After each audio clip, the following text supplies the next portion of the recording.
definitely wanted this car to go racing, but I was very happy that we were on the streets. Right.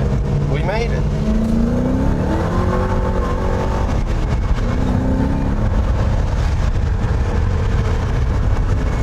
What a machine. Oh, it's a great car.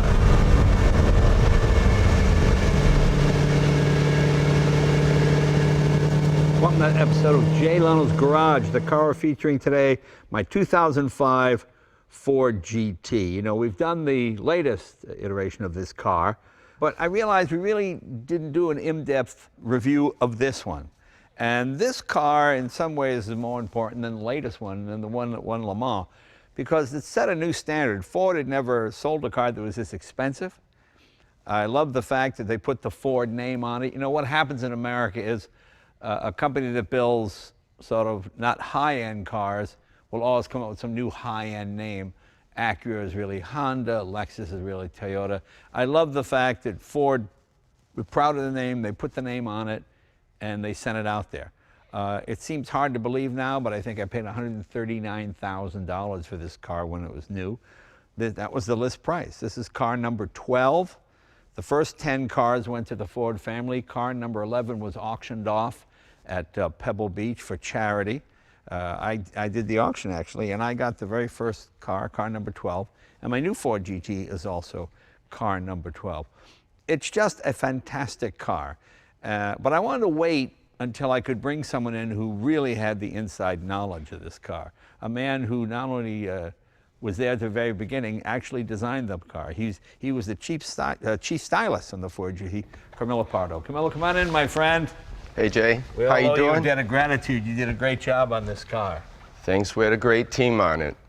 It must have been very hard to take a car from the 60s that was designed when there were no government rules about how big, how tall the headlight should be, or how whatever, and get it as close as you did. Because to me, it's actually, I think, almost better looking than the original car because you actually fit it, you can actually drive it.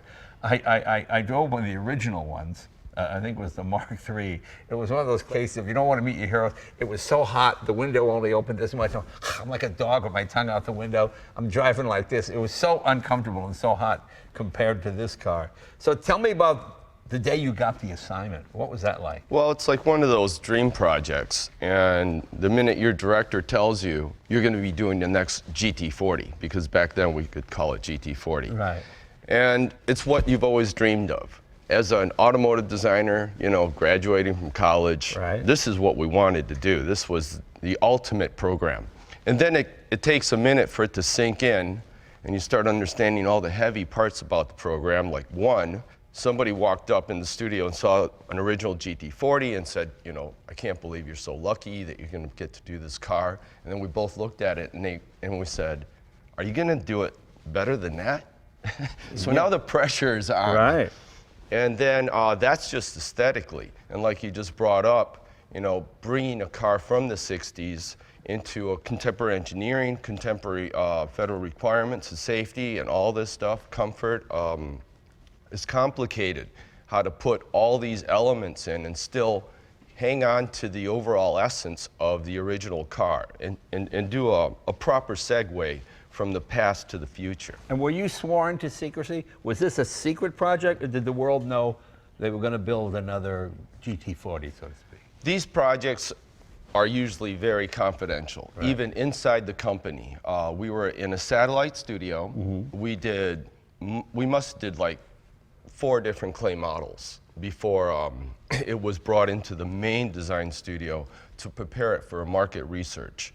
And that was the point where they kind of woke up the project again, because projects like this have the tendency to go dormant or get canceled. After, it was the most expensive car Ford had ever produced up to this point, right? Yes, it was, and it was very surprising to me that we could have a vehicle on showroom floor that was way, like double the price of the most expensive Lincoln. Right. Maybe you could spend 67, 70 grand on, you know, the biggest Lincoln, maybe SUV, fully loaded. Right. And this was going, I got mine for 152. Here's a question I always wanted to ask you. How did you get them to go for this?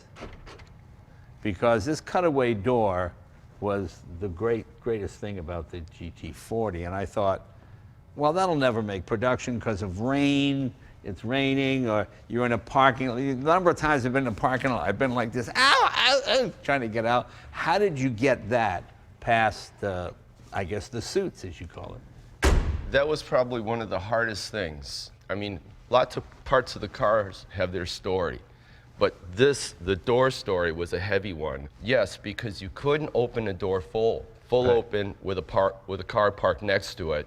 So that was a huge issue, and I was out there measuring parking lots and distances between cars, and because of the drama and the personality and the characteristics of the vehicle, that was like a signature door. Exactly. I had to have that door. Everybody that was important in the company hit their head on it.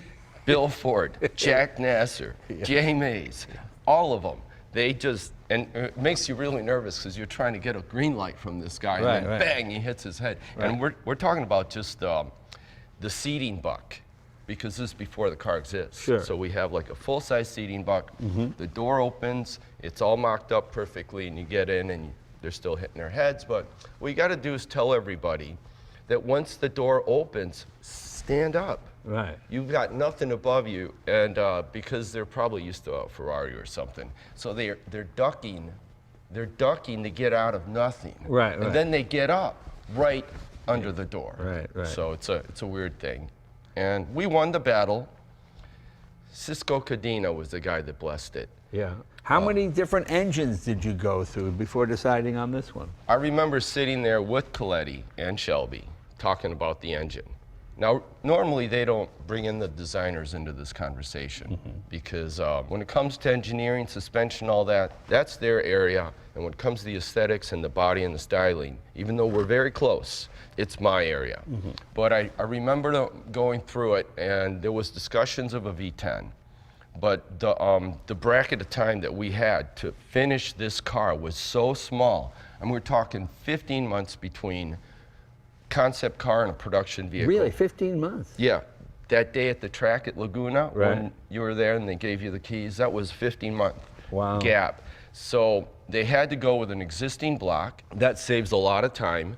And they made it aluminum, of course, and put, better pistons, better heads, better right. crankshaft, everything, the supercharger. So that's really the engine that you'll find. Was there a lot of discussion about what the horsepower should be? Did they want it to be exactly what it was in '66? Did they want more?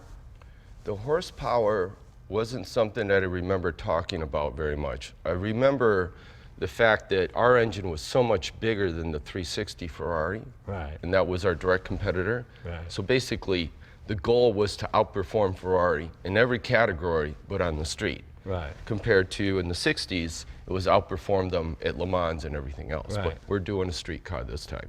So that was the gamble there, and it was bigger, heavier. The whole car was heavier, so they had to have enough horsepower to push all this, Like the current GT was designed as a race car that became a street car. This was a street car that looked like a race car, but it was always a street. There was never any talk of taking this to Le Mans, was there? No, there wasn't. Not as far as, from what I remember, people like Bill and, upper management, they wanted to keep it domestic, and they didn't want a race program. I mean, if you go into a race program, you have to have a different mindset and a different layout completely. Right. And that's where I think they were really smart with the new car, is they made a race car that they tuned down for the street. And that's usually when you win races. Right. Well, I mean, it's just a beautiful design. Was there talk of making it 40 inches high like the original Ford GT? Because this is what, 43? 44. Yeah. So it's only 4 inches taller. Right? We wanted to, but engineering started developing the package. And the package is basically the engineering of where the people sit, the occupants, the layout of the engine, suspension and all that. So that's basically your internals. Now, when they start laying out the package with contemporary requirements, it's pushing the car higher and longer. Right. So fortunately, it pushed high and longer all at the same time so that I could hold the overall proportions that were very, very sexy. You always evaluate the cars in the courtyard. So we had the GT40 from '67, we had the new clay model, and then the latest Target, the Ferrari. Right. And you sit there and you tune them, for months. It was years. It was overall probably a 3-4 year program. And then until one day I remember being in the courtyard, we actually made the original GT40 look old. And this car made the Ferrari look kind of fat. Yeah. And I says, I think we got it. Yeah, I mean, well, you just did a beautiful job. It is a great looking car. You tell me if this is a rumor, one of those old wives' tales. I always heard that they can only build this car for the 2 years because the headlight requirement changed for 2000, I guess, 7 or 8. It had to be like 2 inches higher, and that would have thrown the whole thing off, wouldn't it? Was that any truth to that? What did change, and I think it's a few feet back. This is what changed right here. It's the header. Right. The header changed, the requirement for your head swing, right, so that if you do get in an accident without your safety belt on, it's supposed to be designed so you don't hit the header, you hit the windshield. Because right, the header can actually break your neck. Right. In order to achieve that, the requirement would have been a little higher and it would have ruined the profile of the car. Okay. So 06 was the last one. Now, today's car, the smart move that they made was that the seat's stationary. The full track, that's the tallest occupant, needs all this much headroom. If you put him in one spot and he can't move, then you reduce the amount of headroom and how high you gotta lift the roof. Right. So that'll help you contain a beautiful profile in the car. Now, was there any talk of bringing this out under the Lincoln Mercury banner or changing the name from Ford to Achieva? Or so, you know how they always do? They always come up with some name that sounds more expensive. No, I never heard anything like that, and it was very interesting, and I'm glad you pointed out that there's still a Ford oval on it, because when Ford does a specialty car, there's no Ford emblem on it. Really? And I was surprised, because I was like, where are we going to put it? To the left of the bird or the right of the bird? Right. Not even in the 60s, there wasn't a Ford emblem on the Thunderbird. And same with the Mustangs. They just have the pony. Right, the Mustang, I guess that's right. Oh, isn't that something? Yeah, it's an interesting thing. Were they worried that these wouldn't sell? I mean, because as you said, it was the most expensive Ford ever made, and it was competing on a level with Lamborghini and Ferrari and Maserati. And of course, we all know now that the Europeans loved it. I was stunned when Jeremy Clarkson bought one. Yeah, because they love to trash American stuff, and it's funny sometimes. But no, I mean, people went crazy for the car. I mean, they got it right the first time. Was there ever talk of an automatic transmission? No, there was no talk of automatic. There was just for a minute paddle shift, because when this came out, paddle shift was just surfacing on Ferraris and stuff. And at the time, Niki Lauda was running the Jaguar team. So he came to look at it. Yeah. And he told us paddle shift is the only way to go right now. But he respected the shifter. He had some things to say, and that guy doesn't hold anything back. What did he say? What did he say? He walks around the car, and he wants to be a very polite German. Right. They can be like that. What is this? And then what is this came right about there, around that hood scoop, because you see how we made it modular with the line around it? Right. So it looks like it floats, and it also gives it an area for the clamshell to go around it. Right. And he goes, "Why did you do that?" And I said, it's more tech, more modular. That looks like shit. And my director just started laughing. Right. Because what could be worse? Yeah. Than Niki Lauda telling you that it looks like shit. Right. And then he goes, well, the rest of it is beautiful. And he told us one more time before he left. But did he ever get to drive one of these? I'd be surprised if he didn't. Yeah. I know Jackie Stewart, he did a video on it, and he's always been involved with Ford, so right. he was nothing but optimistic. Tell me about the wheels. You designed the wheels as well. We had to design wheels, and let me tell you that was very educational, because a lot of the times when you design wheels, aesthetics is the main priority. Right. Now with something like this, they're talking about every pound, every half pound, every whatever weight you can get out of it. We did the concept wheels that were very beautiful and deep. And then when the engineers get on board, they're like, no, your disc brakes are going to be in there. Yeah. They got to be in the middle of the wheel, because that's the best place for the disc brakes for weight distribution. So your wheel has to come out. So now it's not deep dish like I've always loved. So we did kind of a pseudo effort of the concept wheel. And the first thing they said to me when they designed it and produced one or whatever, and they said, it's too heavy. So he says, you have to sit down and design one more wheel. So we sat with the BBS people, and they told us the rules and the best recipe to how to design a wheel, and it's all about centrifugal force. Right. Now, you want the smallest part of the spoke to be on the outside rim. Right up here, right? Yeah, see how they get really skinny? Right. It's like swinging, you know, a ball on a string. Right. You don't want a big ball on a string. You want the little ball on a Right. string far outside. So that keeps the outside of the wheel very light. Okay. And that's basically the geometry of that. Now the name Ford GT, there was a lot of controversy. Somebody had GT40. They owned that name. I think, did Ford try to buy it and the guy didn't want to sell, or what was it? Sapphire, I think, is the name of the company. Oh, Sapphire. They make the replica. Yeah, they did Yeah. reproduction GT40s. Right. At some point, they bought so much of the GT40, and the name went with it somehow. Right. You know, they bought parts, components, frame, you know, the rights to this and that. So the name slipped out. They let us use the name GT40 for the concept car if we gave them the pusher. And the pusher was the fiberglass one. Right. It was just a fiberglass mock-up with a fake engine and fake seats and tinted windows. And actually, we made that car so light that we hung it on the wall on the display. That was my main goal. So they got to keep that for letting us use the name. But when we decided to go into production, which was like a month or two after the auto show, we had to confront them again, and they wanted some outrageous number.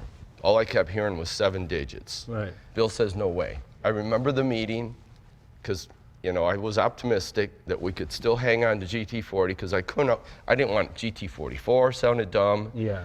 And then I saw a video of Carroll Shelby, and he says, Ford's Laboratory on Wheels, the Ford GT. And I was like, that's it, it's over. Yeah. That's the name. That's it. And plus, you don't have to lie. It would have to be the 44 GT, right? Yeah. Because it wasn't 40 inches anymore. So Yeah. I like that name. Let's open it up a little bit and show people what we have here. Just the idea of why did you go with an outside lid, an outside here, as opposed to just pulling something to open the front? Those were details from the concept car. And if your battery still works, you actually don't even need to use that lever. You just push the hood button on the key fob. Oh, I guess that's right, isn't it? Yeah. And then if the struts hold up okay. Here we go. Oh, yeah, my struts are starting to wear out. There we go. There. Now, I was fortunate that everybody that worked on this car signed it. In fact, your name is in the back. Mine isn't there. I wasn't.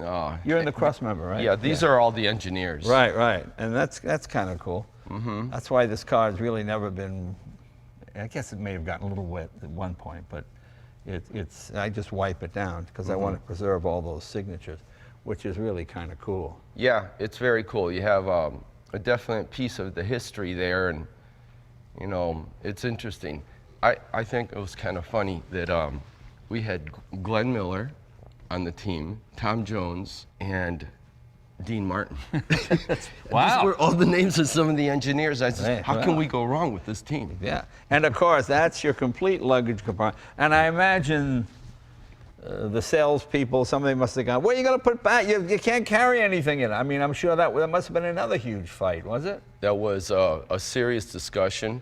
And then I designed a little duffel bag, and we only made one prototype, and I have it. Yeah. So I think that's the golden little bag now. You just carry a toothbrush. Because Yeah. you really can't, you know, you actually would take the Harley if you wanted to go on a trip. Yeah. Because you get more room in it, but that's okay.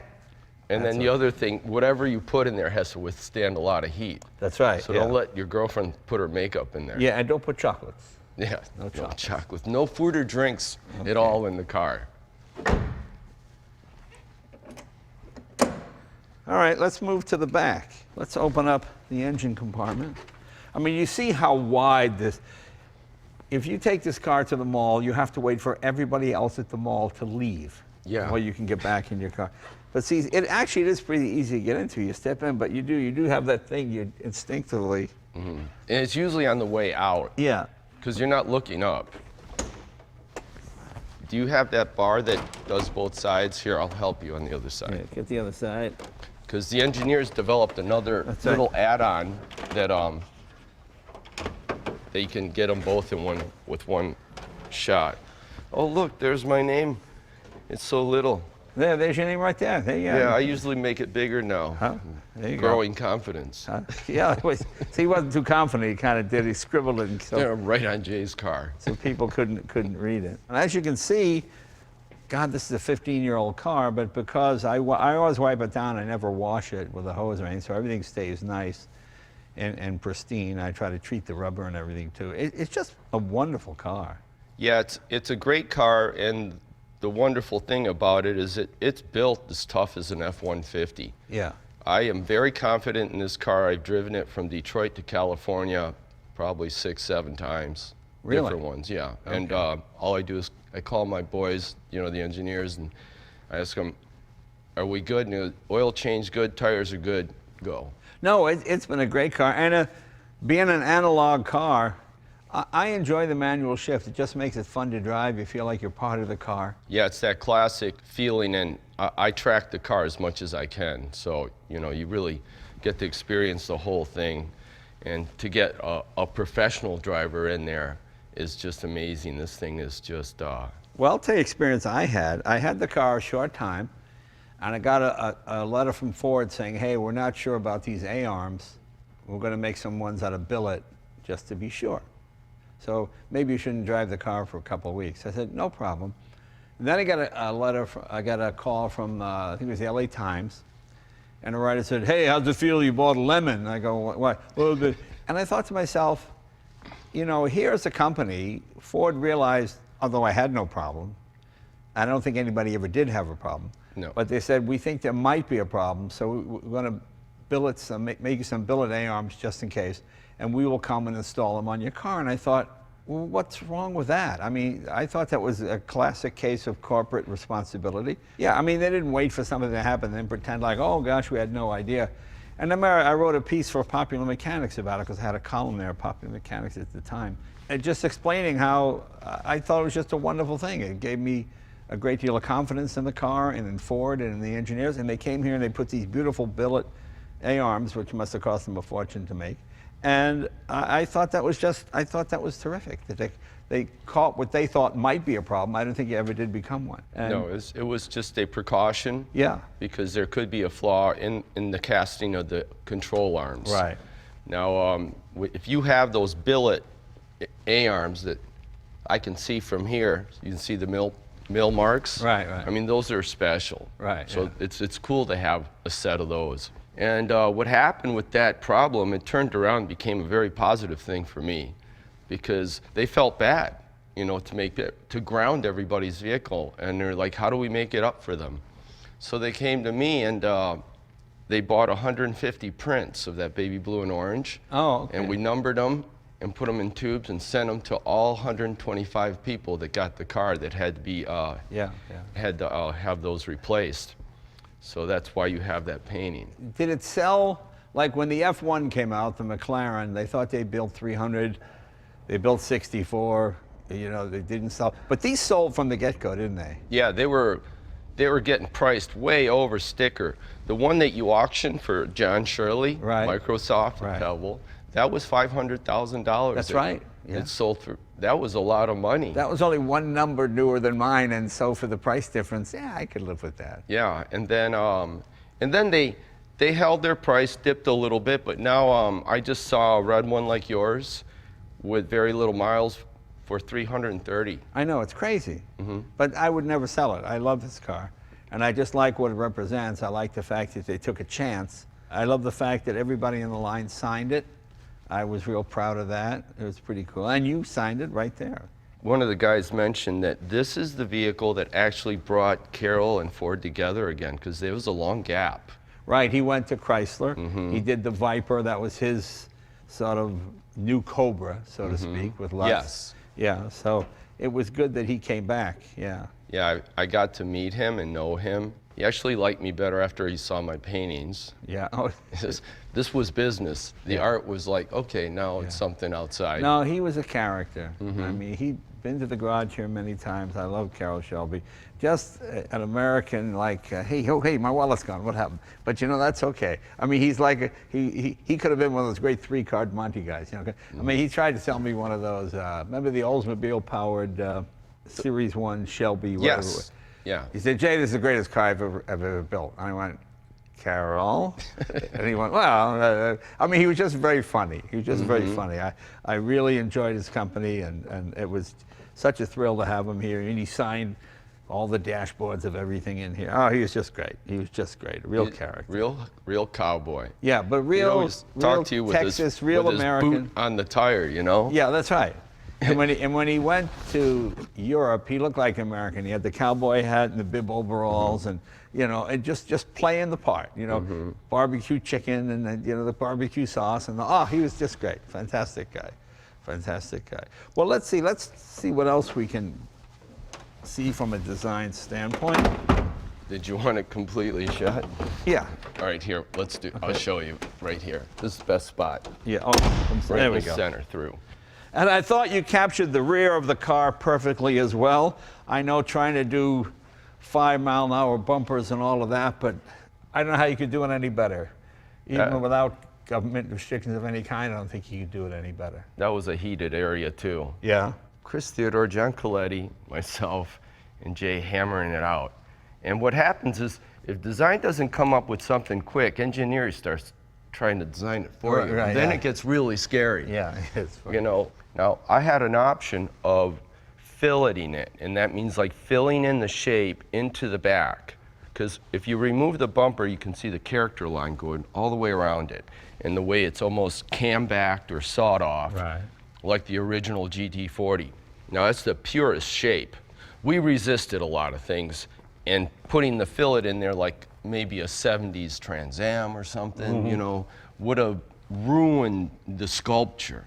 And our way of fighting back was to design the bumper similar to like a 50s or 60s bumper that was floating. Right. You know, like a Volkswagen. Right, right. And then my plan was that we just cut it off later. Oh, I see. We just remove it and cap those things, and then we get back to our original rear. But it grew on me, especially since it's body color, and it almost like blends in. Yeah, it does blend in. It blends in very well. Is this more or less aerodynamic than the original car, do you know? Oh, for sure. The first thing that we did with the original was put it in the wind tunnel, just to confirm the numbers and the fact that it was quite unstable. Really? Yeah, the original car floated quite a bit, and you'd have to speak to David Hobbs or somebody, or you know, those guys that drove it down the Mulsanne Straight, trying to keep it on the ground. So when we did the car, we did not do any CFD, which is computer aerodynamics. We did not take the clay to the wind tunnel. We had no time. We're just going for a concept car. So once we got the green light for production, I was nervous that the engineers were going to come up to me and say, well, you've got to put skirts on it and square this up and square that up. So fortunately, they did 90% of all the aerodynamics in the belly. And with that front splitter, the side splitter that sticks out, basically that fools the air and makes, because the rocker curves in, but the splitter comes out, it tricks the wind into thinking that the rocker's straight out. Okay. So there's a pocket of air that just stays with the car. So the Venturi back there, actually, it just pulls all the air out and cleans it up and back. This little lip right here that you see, they really needed that. They said, Camillo, you're gonna have to pick up the whole rear of the car probably 3/4 of an inch. And I was like, well, you know, that's gonna echo all the way into the door. And I says, exactly, what do you need? Where do you need, you know, the height and why? So they said, well, it's probably just between these two lines. And I says, well, let's do it like a dragster. You know, let's just put this lip on there and you tell me how high it has to be, and it's not gonna touch my body. Right, that's great. So that was one. The Venturis was another. Nothing happened to the front. They did need larger extractors, you know, to pull more heat and get all that air running through the mouth and into there. For the first time ever in designing cars, they told me I needed wider tires. Really? And I was like, I have no problem.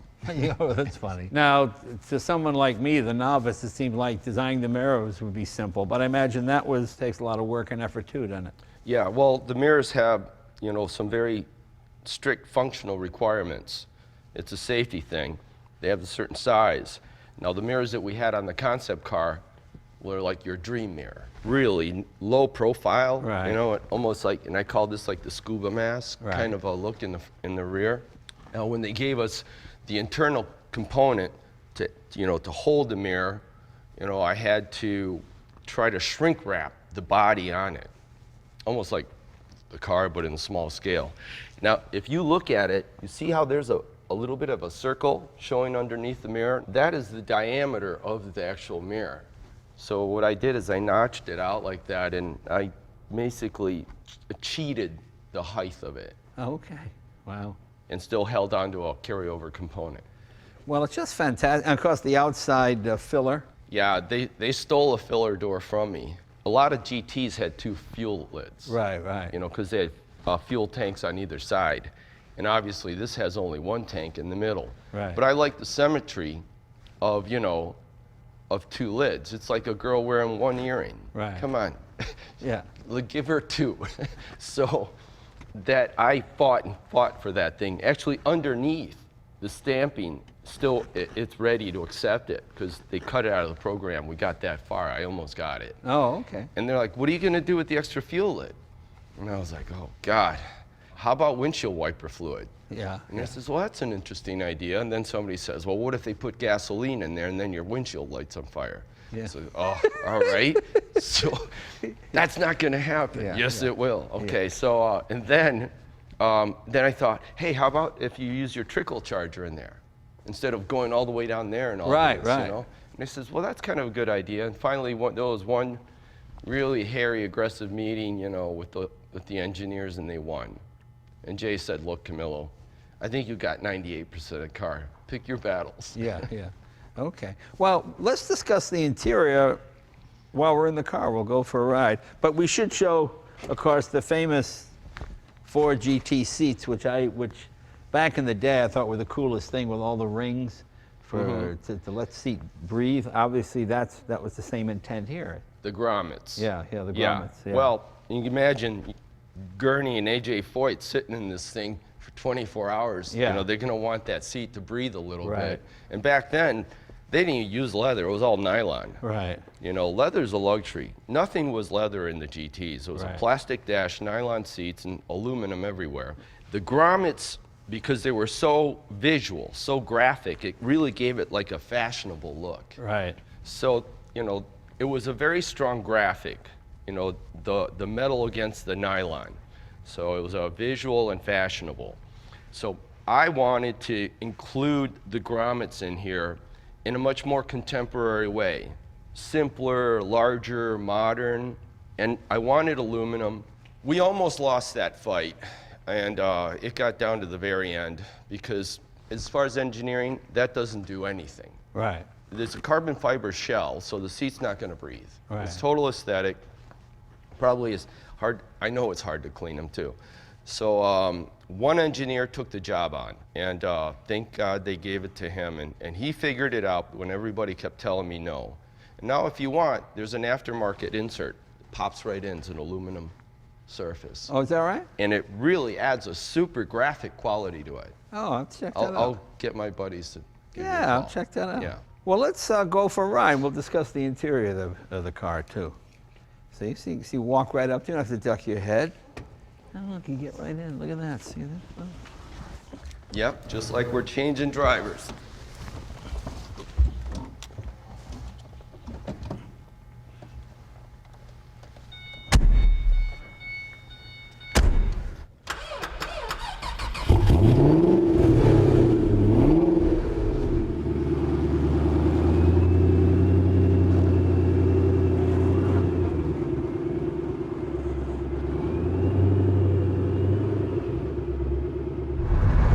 What a machine.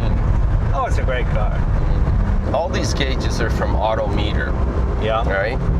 They says, okay, you can just pick out any gauges, any diameter, you can design the face, but that's it. Right. You know, the rest of it's going to be carryover because there's no time to tool up. Now with the steering wheel and the steering column right over there, they're trying to talk me into using one of those little tiny gauges for the RPM. And I was like, no way. The RPM's got to be a nice big diameter like that. So I sketched it up and I says, what if we just use the same unit, but just give me a new ring and I'll make it like a D. And we'll trim the bottom of it. Yeah. And you'll never know. Now you got a nice big diameter. Yeah, no, it looks great. That didn't cost them very much. They just had to tool up that one little bezel. You got to be thinking on the ball. You got to come up with different avenues. Because if you don't, then they're going to give you the little gauge. Right. They'll say, hey, this is the only thing you can do. And I always refuse. No, there's got to be another way. So the first time you drove the car you designed, what was that like? We drove the Workhorse first. I mean, it was ready to go. They were using it for testing, durability, and all that. So there was the big jump between driving the concept car and then driving one of the real workhorses. Right. And the concept car was actually governed to just go 30 miles an hour, no more. It was dangerous. It wasn't engineered. Right. It was just an aesthetic queen. It was a beautiful thing, and it basically sold the project because it still started, it sounded great, and could drive up on stage, and all the doors and the clamshell would open, so it was very dramatic. And what was the total run of this car? About 4,000? 4,100. Something like that. Is that what they figured it'd be? That you think it'd be less than that and you just got more owners, or what happened? The goal was 4,500. Oh, okay. We were going to do 1,500 a year.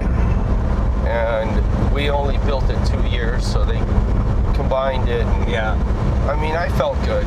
Yeah. I was like, we built 4,000 of these things. And I don't think any Ford has ever attained its value the way this one has. That is something very interesting that we didn't predict. Would you say this is your most successful product ever of all the things you've designed? For sure. Yeah, definitely. Most successful, most exciting product. Probably most rewarding too. Yeah. So when they build the model of this car, like the Japanese model companies and some of the others, do they consult you as well for that? Yes. When they built the small scales, they had to come over and digitize the vehicle. Right. And borrow our math data. I remember, them taking all the side view, front view, top view photos, the orthographic views. I definitely wanted this car to go racing, but I was very happy that we were on the streets. Right. We made it, Yeah. It's a world-class mid-engine car that sit on the shelf with all the vehicles that got me excited to be an automotive designer. The Lamborghinis, the P4s, all those vehicles are the ones when I was young made me want to get into auto design. I think that this car is gonna go through time kind of like a Miura. The Miura looks beautiful today. It was a beautiful car then. Perfect. The lines are gorgeous. It'll stand the test of time. Now, were you doing other cars at the same time you were doing this, or were you dedicated to this project only? Since we were running the SVT studio, there was always something cooking on the Lightning or the SVT Focus. Right. I also did the 2003 and 4 Cobra Mustang. Before we did this car, I wanted to wait until I get somebody who is intimately involved with the car. And of course, having the chief designer and the man behind it is just great. I hope watching this you learned some stuff. I certainly did. And it's pretty cool. Camilo, thank you, my friend. Thanks a lot, Jay. You just do beautiful work. Now, if people want to see more of your work, where can they go? Where can they see it? It's simple. Just CamiloPardo.com is my website, and it's kind of recent. Because besides being a stylist, you're also an artist and I guess somewhat of an engineer, correct? I'm a fine artist first because of my family. Right. But when you study industrial design, that's the closest thing to engineering as far as the art department. Right. Oh, cool. Well, we really enjoyed having you. Thanks for coming by. Really fun. Yeah, Really this fun. was great. It's nice to go for a ride in the car with you. Yeah, and I think people learn an awful lot about this car they didn't know before. So there you go. See you guys next week.